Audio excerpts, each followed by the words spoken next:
সারা বাংলাদেশের জনগণ ঐক্যবদ্ধ থাকবে, একতাবদ্ধ থাকবে এবং আমরা সুন্দর একটি বাংলাদেশ তারেক রহমানের নেতৃত্বে বিনির্মাণ করতে পারবো ইনশাআল্লাহ। 18 বছর ধরে শহীদ রাষ্ট্রপতি জিয়াউর রহমান, যিনি জাতীয়তাবাদী দলের জনক, তার কবর জিয়ারত আমরাও কখনো করতে পেরেছি, কখনো করতে পারিনি। আমাদেরকেও বাধা দেওয়া হয়েছে অনেক সময়, আমাদের ওইখানে নামিয়ে দেওয়া হতো, ভিতরে ঢুকতে দেওয়া হতো না, কতবার করে ভেঙে ফেলার চেষ্টা করা হয়েছে।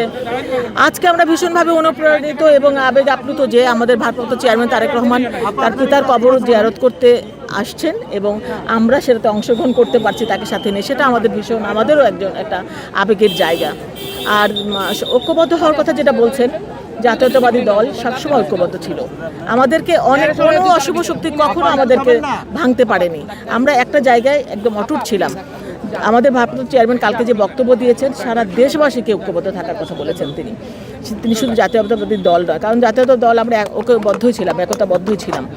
সারা বাংলাদেশের মানুষকে তিনি ঐক্যবদ্ধ থাকতে বলেছেন, শান্ত থাকতে বলেছেন, কোনো ষড়যন্ত্রে কোনো মানে খুবই শান্ত থাকতে বলেছেন, যে আমরা যেন সবাই মিলে যদি এক হয়ে থাকি তাহলে আমরা আমাদের ভোটের অধিকার ফিরে পাবো, আমরা গণতন্ত্র পুনরুদ্ধার করতে পারবো, দেশের মানুষ শান্তিতে দেশে বসবাস করতে পারবে। এটাই আসলে শহীদ রাষ্ট্রপতি জিয়াউর রহমান, বাংলাদেশের স্বাধীনতার ঘোষক, বীর মুক্তিযোদ্ধা এবং আমাদের দেশনেত্রী, আপন নেত্রী দেশনেত্রী বেগম খালেদা জিয়ার সুযোগ্য সন্তান, তিনি সেই শিক্ষায় পেয়েছেন। সেই শিক্ষায় এখন আমরাও শিক্ষিত হচ্ছি ভারপ্রাপ্ত চেয়ারম্যানের কাছ থেকে। তিনি দীর্ঘদিন পরে আসলেন, এটি রাজনীতিতে কতটুকু পরিবর্তন আনবে? যেহেতু 17 বছর তিনি নির্বাচিত ছিলেন, দলকে কতটুকু উজ্জীবিত করবে? আমরা দল সবসময়, তিনি আমাদেরকে 18 বছর ধরেই উজ্জীবিত করেই চলেছেন, ওখান থেকেই এত সুদূর থেকেও তিনি করেছেন। তিনি হয়তো দেশের এই আবহাওয়া বা দেশের এই অবস্থার সঙ্গে পরিচিত না, কিন্তু আমাদের সঙ্গে তিনি সবসময় পরিচিত ছিলেন এবং আমাদের সবসময় তিনি উজ্জীবিত করেছেন।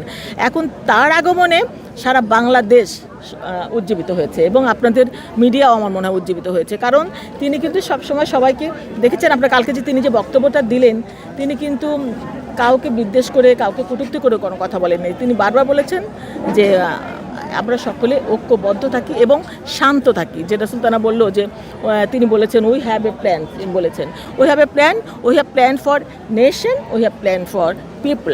তো আমরা সেটাই ধরে রাখি, ইনশাআল্লাহ আমরা গণতন্ত্র ফিরে পাবো।